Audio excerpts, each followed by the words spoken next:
Hello student, कैसे हो। आज हमारा लेक्चर नंबर 2 है क्लास 12 के चैप्टर नंबर 1 का विलियन का। हम विलियन पढ़ रहे हैं, ठीक है। पहला चैप्टर हमारा क्या है, विलियन इनऑर्गेनिक केमिस्ट्री का। तो इससे पहले लेक्चर में पढ़ा था विलियन क्या है, विलियन किसे कहते हैं, और विलियन के बारे में तमाम जानकारी हमने पढ़ी थी, ठीक है। तो आज हम पढ़ने वाले हैं सांद्रता को कैसे व्यक्त करते हैं, अणुभार कैसे निकालते हैं, मोलरता किसे कहते हैं, ये सब चीज़ें हम पढ़ने वाले हैं, और मोलों की संख्या कैसे ज्ञात करते हैं। तो सबसे पहले पढ़ेंगे हम अणुभार कैसे निकालते हैं।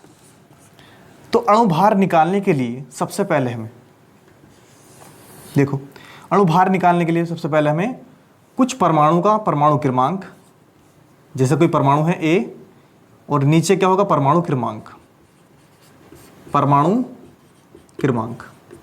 ऊपर परमाणु भार याद होना चाहिए। जैसे मैं हाइड्रोजन कर लूँ, हाइड्रोजन का परमाणु क्रमांक 1 और परमाणु भार 1। हीलियम, हाइड्रोजन, लिथियम लो, हीलियम का कितना होगा 4, 2 4, लिथियम 3 7, बेरिलियम एटॉमिक नंबर 4 परमाणु क्रमांक, और जो इसका परमाणु भार है वो कितना है 9। उसके बाद कार्बन 6 और 6 इसका 12 होता परमाणु भार। फिर नाइट्रोजन का परमाणु क्रमांक 7 और परमाणु भार 14। फिर उसके बाद ऑक्सीजन का परमाणु क्रमांक 8 और परमाणु भार 16। फ्लोरीन का परमाणु क्रमांक 9 और परमाणु भार 19। सोडियम का 9 है 11 और 23 इसका परमाणु भार हो गया। फिर उसके बाद मैग्नीशियम ले लो, मैग्नीशियम का परमाणु क्रमांक कितना है 12 और परमाणु भार 24। एल्यूमिनियम 13 और 27। क्लोरीन 17 35.5। पोटेशियम 19 39। कैल्शियम 20 और 40। आयोडीन का कितना है 53 और इसका जो परमाणु भार है वो कितना है 127। बात क्लियर होगी। कॉपर का कितना है 29, परमाणु क्रमांक कितना है कॉपर का 29, और जी परमाणु भार कितना है इसका 63.5। जिंक 30 और 65.4। अगर इतने हमने परमाणु क्रमांक और परमाणु भार याद कर लिए तो किसी भी यौगिक का परमाणु भार हम आराम से निकाल सकते हैं, आणविक द्रव्यमान आराम से निकाल सकते हैं। बात क्लियर होगी। सल्फर का देख लो, सल्फर 16 32। फास्फोरस कितना होता 15 और 31। ये सब नोट कर लो, आप स्क्रीनशॉट ले लो पहले इसका। ले लिया। तो अब देखते हैं परमाणु भार कैसे निकालते हैं, अणुभार कैसे निकालते हैं, ठीक है। किसी भी यौगिक का अणुभार कैसे निकालते हैं। देखो, अणुभार क्या होता, परमाणुओं में या अणुओं में परमाणुओं के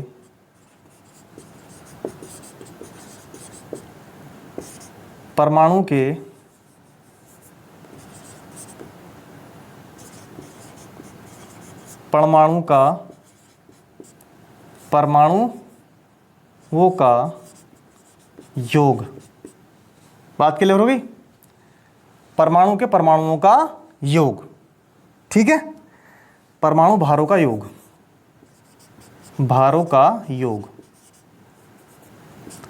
अब देखते हैं, एक एग्जाम्पल लेते हैं प्यारा सा।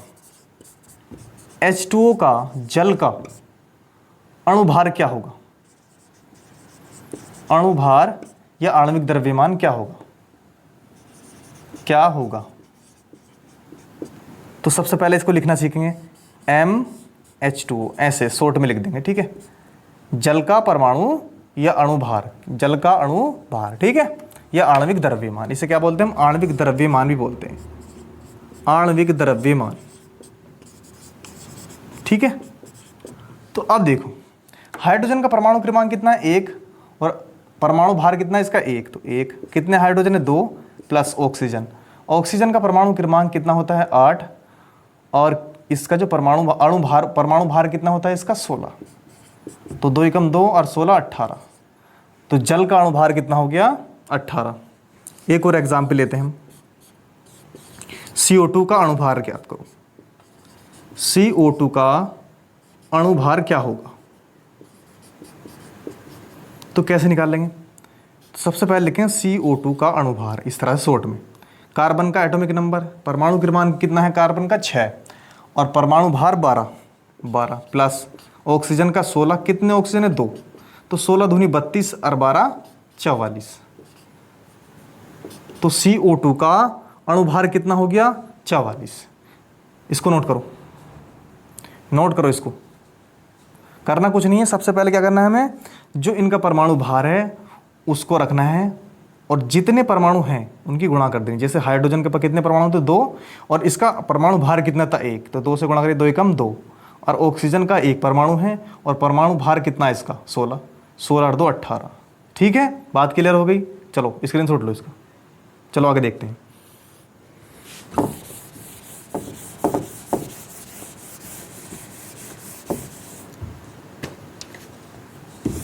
अब देखते हैं और प्यारे प्यारे एग्जाम्पल, जैसे NaOH का अणु भार क्या होगा। ठीक है, एक दूसरा देखें HNO3 का अणु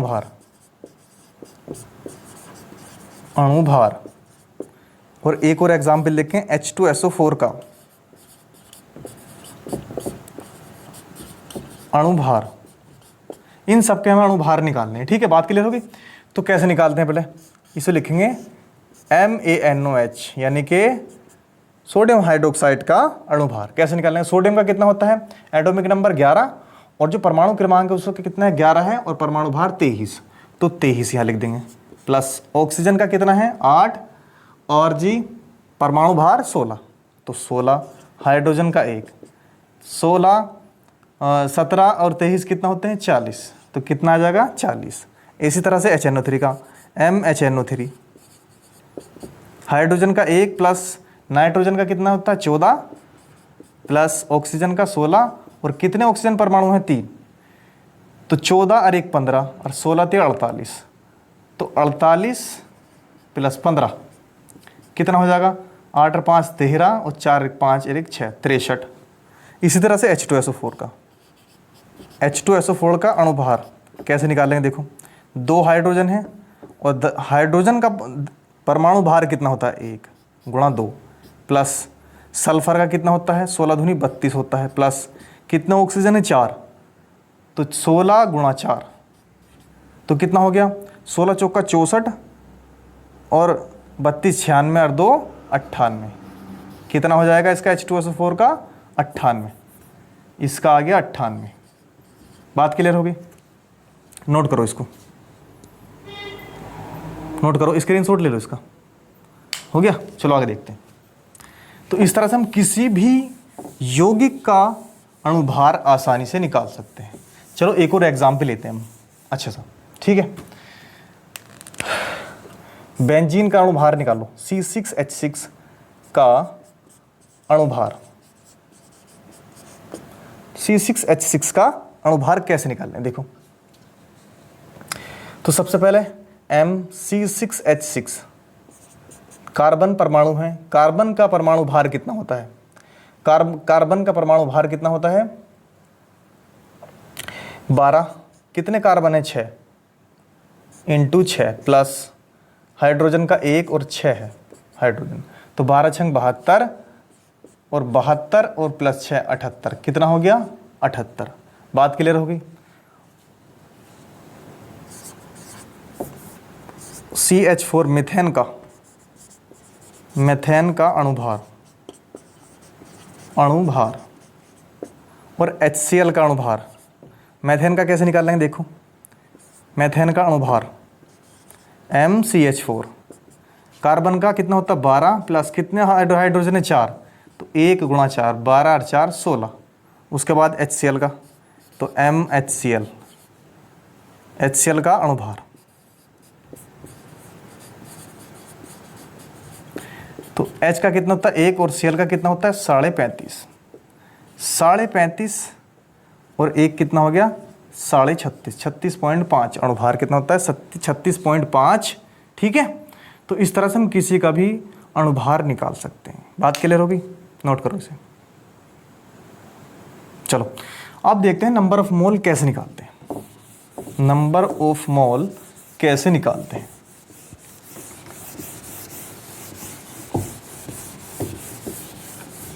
नंबर ऑफ मोल, तो मोल क्या है, मोल क्या है, पदार्थ की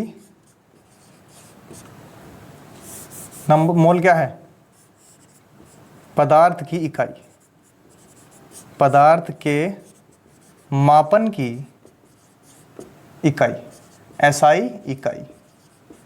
ठीक है, पदार्थ को किस में माप तोलते हैं हम, मोल में। तो ठीक है, तो नंबर ऑफ मोल कैसे निकालते हैं, इसका सूत्र होता है n बराबर द्रव्यमान बटे आणविक द्रव्यमान, आणविक द्रव्यमान। ठीक है, जो भी हमारा द्रव्यमान दिया गया होगा वो द्रव्यमान और बटे आणविक द्रव्यमान, ये ऐसे लिख सकते हैं भार बटे अणुभार। ठीक है, यानी कि W/m। ठीक है, भार बटे अणुभार भी हम इसको कह सकते हैं। बात क्लियर होगी। तो ये सूत्र हो गया हमारा किसका, मोल निकालने का, नंबर ऑफ मोल निकालने का फार्मूला। अब इसको हम एक एग्जाम्पल के माध्यम से समझते हैं। ठीक है, इसके इस पर एग्जाम्पल करते हैं और क्या निकालते हैं हम, नंबर ऑफ मोल, मोलों की संख्या हम ज्ञात करते हैं। तो एक सवाल लिखो, 10 ग्राम कास्टिक सोडा के विलयन में मोलों की संख्या ज्ञात कीजिए। एक प्यारा सा सवाल है हमारा, 10 ग्राम कास्टिक सोडा में मोलों की संख्या ज्ञात कीजिए। चलो एक क्वेश्चन प्यारा सा, 10 ग्राम कास्टिक सोडा में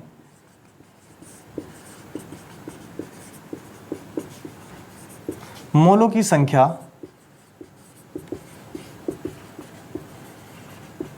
क्या होगी।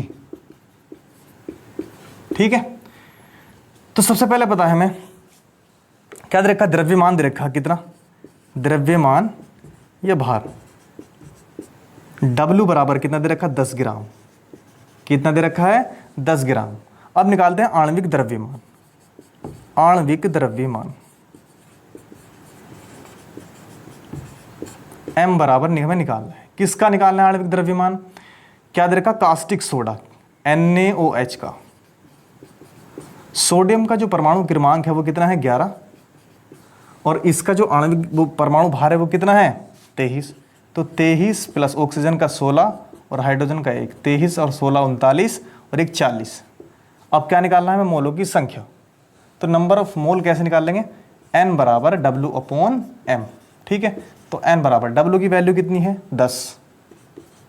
ठीक है, और इसकी m की 40, एक 0 से 0 कैंसिल हो गया, डिवाइड कर देंगे, 0.4 दूनी 8 और 4 पंजे 20 मोल, 0.25 मोल आ जाएंगे। कितने आएंगे 0.25 मोल। स्क्रीनशॉट लो इसका, करना कुछ नहीं है, द्रव्यमान या भार दे रखा हुआ है इसका कितना 10 ग्राम दे रखा है। आणविक द्रव्यमान हमें किसका निकालना है, सोडियम हाइड्रोक्साइड का या कास्टिक सोडा का।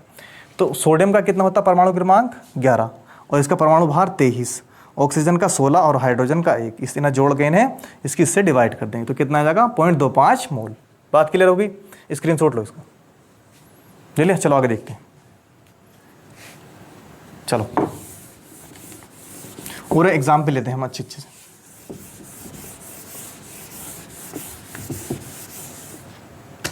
देखो 5 ग्राम HCl में मोलों की संख्या होगी।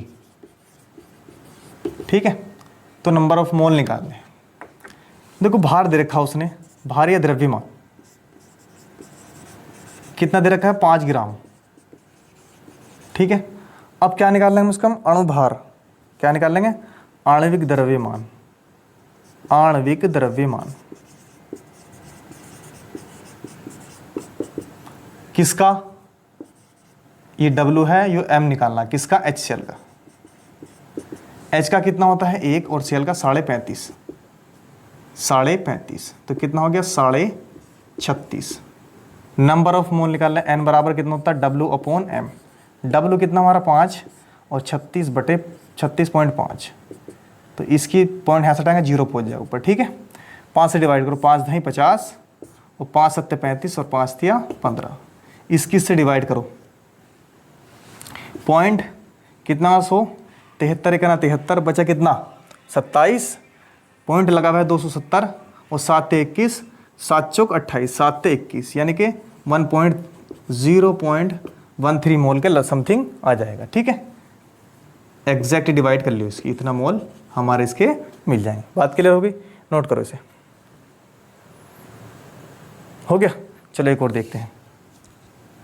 तो अब पता चल के कैसे निकालते हैं नंबर ऑफ मोल, मोलों को किस तरह से हम ज्ञात करते हैं, ठीक है। नंबर ऑफ मोल कैसे निकालते हैं, एक और एग्जांपल लेते हैं। 360 ग्राम ग्लूकोज में मोलों की संख्या होगी, मोलों की संख्या ज्ञात करो, ठीक है। तो कैसे निकालना है देखो, W बराबर दे रखा उसने कितना 360 ग्राम, ठीक है, और M बराबर किसका, अणुभार किसका निकालना है, ग्लूकोज का, C12 या C6 क्या होता है ग्लूकोज का 6 सूत्र, C6H12O6। तो कार्बन कितना होता है 12 × 6 प्लस 1 × 12 प्लस 16 × 6, तो 16 × 96, 12 × 72 और 72 और 84 और 96 कितना हो गया 180, कितना हो जाएगा 180। बात क्लियर होगी। अब देखते हैं N बराबर कितना होता है W/M, ठीक है। तो W की वैल्यू कितनी 360/180, तो 18 दूनी 136, यानी कि 2 मोल। तो ग्लूकोज के कितने मोल होंगे 2 मोल। तो इस तरह से हम इसके मोलों की संख्या निकाल सकते हैं। बात क्लियर होगी, स्क्रीनशॉट लो इसका, हो गया। चलो अब देखते हैं मोलरता। मोलरता किसे कहते हैं, मोलरता किसे कहते हैं, देखो मोलरता पढ़ेंगे, मोलरता, मोलरता, ठीक है। मोलरता या मोलरिटी, मोलरिटी, तो देखो इसे लिखेंगे 1 लीटर विलियन में उपस्थित, 1 लीटर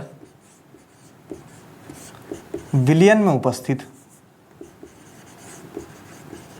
1 लीटर विलियन में उपस्थित, 1 लीटर विलियन में उपस्थित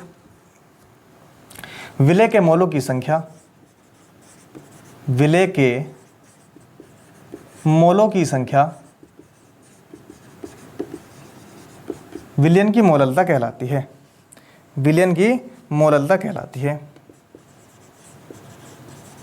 विलयन की मोललता कहलाती है।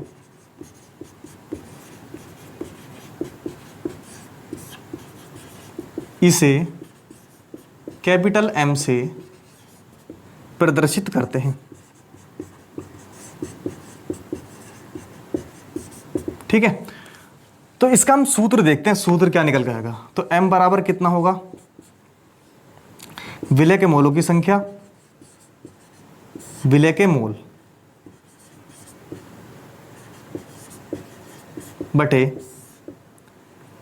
विलयन का आयतन, विलयन का आयतन किसमें, लीटर में। बात क्लियर होगी। अब विलय के मोल कैसे लिखेंगे, देखो M बराबर कितना आ जाएगा हमारा, विलय के मोल यानी कि NB और G विलयन का द्रव्यमान के V किसमें, लीटर में। हम जानते हैं, क्या जानते हैं, N बराबर कितना होता है W/M, ये होता है। तो इस NB की जगह क्या लिखेंगे हम, NB की जगह लिखेंगे M बराबर, NB बराबर यहाँ भी B लगा देंगे और यहाँ भी B लगा देंगे, तो यहाँ भी B लगा देंगे। तो इसकी जगह क्या लिख देंगे हम WB विलायक का भार बटे विलायक का अणुभार, ठीक है, MB इंटू V। अब जो आयतन लीटर में दे रखा है इसे किस में बदल देंगे हम, मिलीलीटर में। तो 1000 से इसकी भाग कर देंगे, 1000 कहाँ पहुँच जाएगा, सबसे ऊपर। तो M बराबर क्या निकल के आएगा, WB अपॉन MB इंटू 1000 बटे क्या आएगा इसके, V, किसमें, ml में। तो ये किसका सूत्र निकल के आ गया हमारा, मोलरता का सूत्र निकल के आ गया। मोलरता, इससे हम इस सूत्र से मोलरता निकाल लेंगे। बात क्लियर होगी, इसको नोट करो।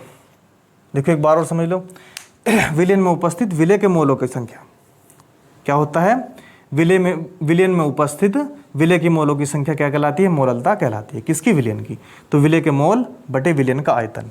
तो क्या विलय के मोल यानी कि NB, विलय को किससे शो करते हैं, B से, तो NB बटे आयतन V में, ठीक है, वॉल्यूम लीटर में। तो NB बराबर कितना होगा, WB अपॉन MB, है नहीं, विलय का अणुभार बट वो विलय का भार बटे अणुभार। बात क्लियर हो गई। तो इसकी जगह क्या लिखते हैं, WB upon MB into V। V को यानी कि जब इसे हम लीटर में को मिलीलीटर में बदलेंगे तो 1000 से भाग करनी पड़ेगी इसकी। तो 1000 ऊपर पहुंच जाएगा तो कितना जाएगा, M बराबर WB इंटू 1000 बटे MB, ठीक है। और आयतन किस में जाएगा, मिलीलीटर में। बात क्लियर हो गई। चलो नोट करो इसको, स्क्रीनशॉट लो, ठीक है, हो गया। चलो आगे देखते हैं। अब देखते हैं मोललता। मोललता किसे कहते हैं, हो गया। चलो मोललता किसे कहते हैं, मोललता किसे कहते हैं।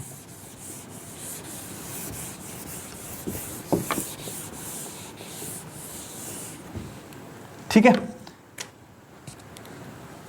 देखो मोललता,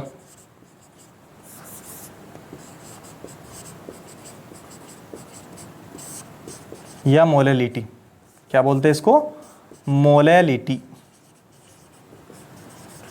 तो मोलेलिटी क्या होती है, मोललता क्या होती है। देखो 1 लीटर विलयन में, 1 लीटर विलयन में नहीं, 1 लीटर विलायक में उपस्थित, 1 लीटर विलायक में उपस्थित 1 लीटर विलायक में उपस्थित विलय के मोलों की संख्या, विलय के मोलों की संख्या, विलय के मोलों की संख्या,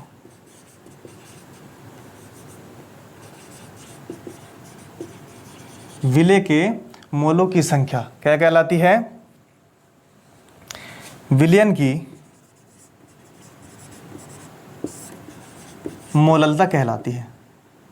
1 किलोग्राम विलायक में, इसका लिखना है 1 किलोग्राम, ठीक है, 1 किलोग्राम विलायक में, 1 किलोग्राम विलायक में उपस्थित विलय के मोलों की संख्या विलयन की मोललता कहलाती है। बात क्लियर होगी। चलो इसे स्मॉल m से प्रदर्शित करते हैं, से प्रदर्शित करते हैं। तो इसके लिए सूत्र क्या आएगा, देखो तो m बराबर कितना आ जाएगा बेटा, स्मॉल m बराबर, स्मॉल m बराबर विलय के मोलों की संख्या यानी कि NB बटे विलायक का, ऐसे लिखो, विलय के मोल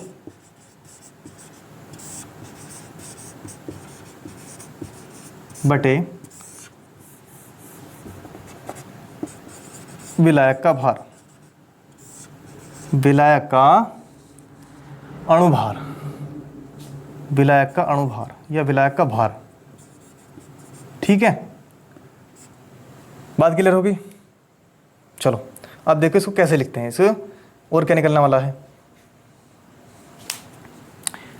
तो इसे कैसे लिखें, m बराबर विलय के मोल यानी कि NB अपॉन विलायक का भार यानी कि WA, ठीक है, किसमें, किलोग्राम, ये भी किलोग्राम में।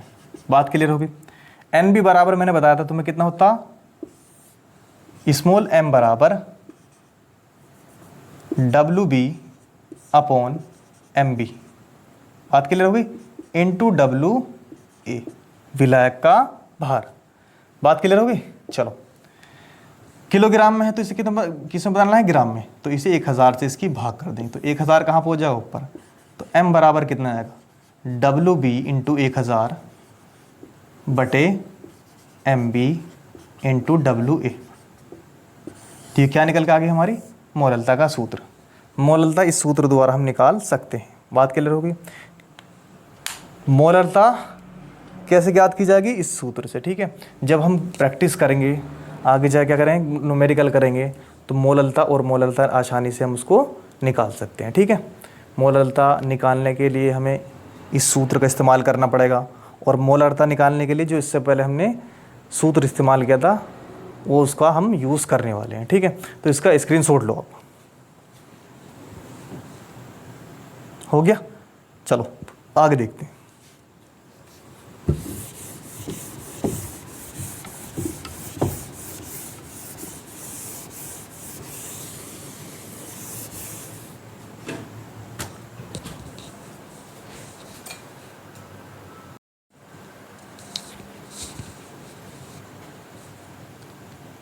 अब देखते हैं द्रव्यमान प्रतिशत किसे कहते हैं। तो द्रव्यमान प्रतिशत क्या होता है कि 100 ग्राम विलयन में उपस्थित विलेय का ग्राम में द्रव्यमान, विलयन का द्रव्यमान प्रतिशत कहलाता है, ठीक है। ये एग्जाम्पल समझते हैं कि 5 ग्राम नमक है किसमें, 100 ग्राम विलयन में, तो विलायक कितना हो गया, विलायक 5 ग्राम, और विलयन का द्रव्यमान प्रतिशत कितना हो गया, विलयन का द्रव्यमान प्रतिशत कितना हो गया, 5%, ठीक है। इसे किससे शो करते हैं हम, इसे W/W से प्रदर्शित करते हैं, प्रदर्शित करते हैं, बात क्लियर होगी। अब देखते हैं क्या, आयतन प्रतिशत, 100 ml विलयन में उपस्थित विलेय का ml में आयतन, विलयन का आयतन प्रतिशत कहलाता है। इसे एग्जाम्पल से समझो कि 100 ml विलयन में 20 ml एथेनॉल है, तो इसका आयतन प्रतिशत कितना होगा, इसका आयतन प्रतिशत कितना होगा, 20%, ठीक है। विलयन का आयतन प्रतिशत, विलयन का आयतन प्रतिशत कितना होगा, 20%। कैसे निकालना है, देखो 20/100 गुणा 100, तो 100 से 100 कैंसिल, तो कितना आएगा, 20% ही आएगा इसका निकल के, बात क्लियर होगी। इसे कैसे शो करते हैं, इसे V/V से प्रदर्शित करते हैं, ठीक है। तो द्रव्यमान प्रतिशत क्या था और आयतन प्रतिशत क्या था, अब तो आपको समझ में आ गया होगा। क्या था कि जैसे कि 5 ग्राम नमक है, अगर उससे किस में घोल दिया हमने, 100 ग्राम विलयन में घोल दिया, तो 100 ग्राम में कितना नमक घुला, 5 ग्राम, कितने परसेंट नमक घुला, 5%, तो विलयन का द्रव्यमान प्रतिशत कितना होगा, 5%, बात क्लियर होगी।